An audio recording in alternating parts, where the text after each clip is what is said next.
ตู้เย็นคุณภาพระดับพรีเมียมจากค่ายฮิตาชิเครื่องสูนไทยมาตรฐานญี่ปุ่นตัวนี้ย้ำมาเป็นของแท้นะตัวนี้นะพี่มีมากับ3ขนาดกันเลย 6.6 คิวและ 6.4 คิวและตัวสุดท้าย 14.1 คิว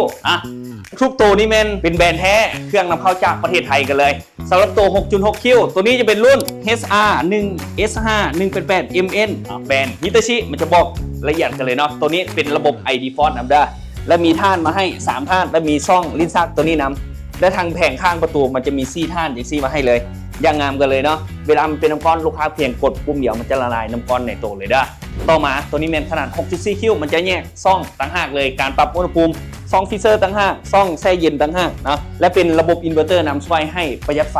แล้วก็เวลาไฟตกไฟกระชากอย่างซี่ระบบอินเวอร์เตอร์ช่วยได้เลยเนาะและตัวที่สำคัญคือเป็นระบบโนฟอสน้ำก้อนบอกเกาะอย่างงามและตัวใหญ่ที่สุดในตอนนี้จะเป็นรุ่น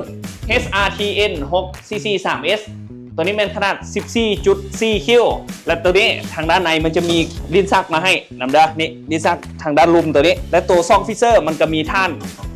มองมาให้เนาะเพื่อให้ลูกค้าสามารถใส่ซีนใส่ปลายอย่างเงี้ยกันได้เลยแล้วก็มีซองเห็ดน้ำก้อนมาให้และทางด้านลุ่มจะเป็นกล้องเฟซบุ๊กตัวด้านลุ่มใส่ผักใส่มังไม้ช่วยถนอมอาหารให้สดใหม่ได้ยาวเนาะ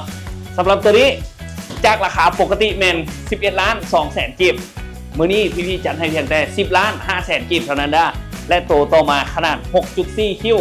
ตัวนี้ราคาเพียงแต่5 ล้าน 2พี่บอกขายจัดให้เพียง4 ล้าน 5 แสนกิบและตัวน้อยสุดสำหรับตัวนี้ราคาโคตรดีเลยจากปกติ4 ล้าน 2มื้อนี้จัดให้เพียง3 ล้าน 9 แสน 50 พันกิบเท่านั้นได้เครื่องใหม่มือหนึ่งรับประกัน1 ปี